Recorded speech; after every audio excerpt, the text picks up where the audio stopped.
I'm Dan, or DJ DQ, and I move the records in the group. My name's Adam. And I got. What do you have on, dude? My name is Maker. ADM. Batting 400 this year.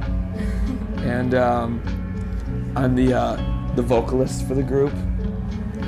Okay, it's my first one. Really nervous.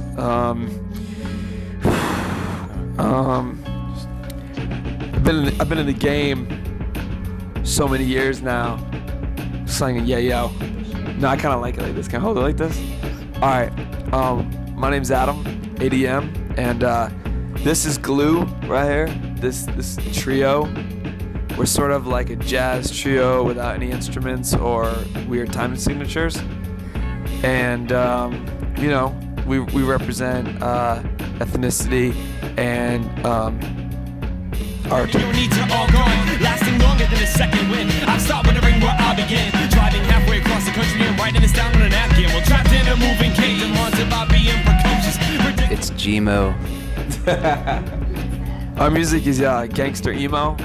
It's like Maceo said, just because we speak peace don't mean we don't throw no joints. You know what I mean? It's kind of like we'll fight anybody, but we make songs about breaking up with your girlfriend. It's really weird.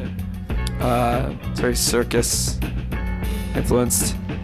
Carnies.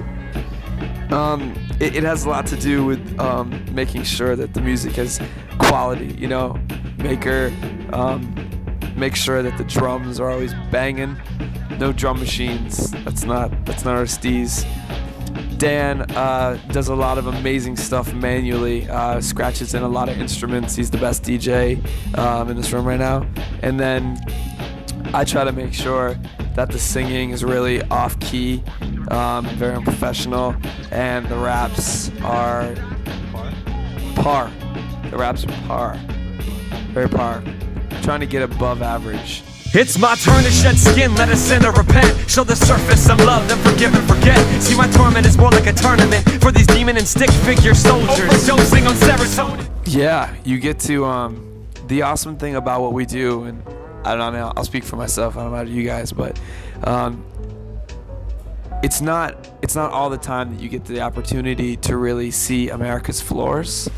The way that we do, we get to really inspect the floors that we sleep on, and we've been in a wide variety of basements, strangers' houses. We slept on a garage floor once. So really, yeah, we like traveling a lot. We like really laying down on hard surfaces. As long as we're broke, we're not doing it. Yeah, we're doing it for the art. But until we get rich, we're doing it for the money. No, not really. I mean, we're doing it. We're being silly, but traveling's awesome. Traveling is the way to go. And if we didn't like to travel as much as we do, then we wouldn't make any music. I mean, it's been tons of trips. Him, Cincinnati to here. Me, New Hampshire to here. And now, since I moved to Chicago, it's a lot easier for us to, to do stuff because we're only a couple hours away. And these discerning qualities will separate us into groups, like the ones who chop their drums and the ones who only loop. But the bolts are loose again, pulling away just to spite me. So I start chanting lefty loop. Yeah, the significance is, I'm gonna say this because I've slept there a lot. We make all of our music in Maker's basement. That's where we have like this little mini studio, and it's real like retro looking with all, it's kind of got this like wood paneling sort of.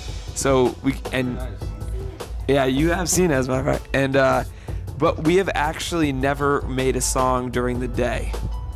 That's the truth. I've never written a song there during the day. So we call it Sunset Lodge because we do all our work mostly at night. And you can't see the sun. Yeah. Well, the funny story is, I love this one. Kevin from the Opus called me early one morning, asking for where I recorded my song, and he actually woke me up and he's like, "What's your studio called?" And I'm like, "Sunset Lodge." So you made it up. He was freestyling. I called him back when I woke up. I'm like, "Hey, dude, I seen you called me earlier. What's up?" And he's like, "Oh, no, I'm straight. I got the info." It's time to be done.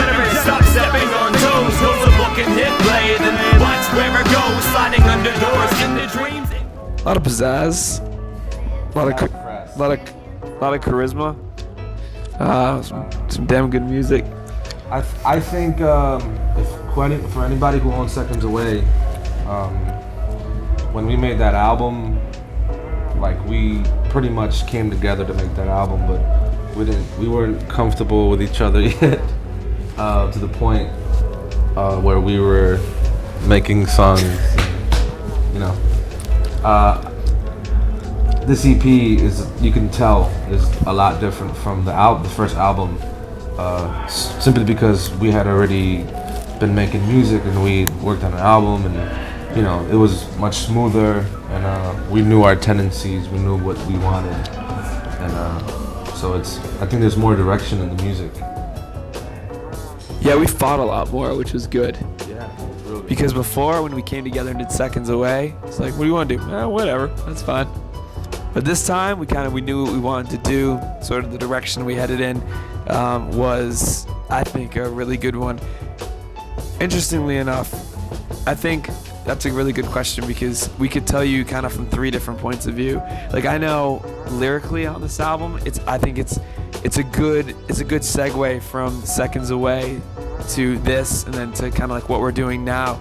But there's definitely some political songs on there. There's a song there called "We Need Aim," which is based on sort of the struggle of Leonard Peltier, Native American, who's in jail in Leavenworth, Kansas right now. Kind of something that I've started trying to get involved with as much as possible. Kind of political prisoner, I guess. There's a whole lot that goes along with that, and it's a very serious album. There's nothing very funny about any of it. It's also like a 6.5 minute sort of blues gospel song on there that I wrote. That's kind of come out of absolutely nowhere. And but I think it's one of the best songs we've ever done, for sure. So this album took a lot of different directions, and I like that a lot, because it's really going to segue into the album that we did, which I'm really happy with too. Yeah. See, that's why I don't talk. He was asking about your scratches. Yeah. It's just more defined, and it builds character. I agree. I think it's amazing. I think that's definitely a thing that's secured us as a group. On this EP and then on this album, really we found ourselves. Like, I think I found who I am as a rapper, and trying to do some other singing. And then I feel like Maker, really, you can tell it's a Maker beat, you can tell it's me rapping, and you can tell it's him scratching. You know what I mean? Like, I think we've created our own sound, which is why we're gonna be the most famous emo country group in history.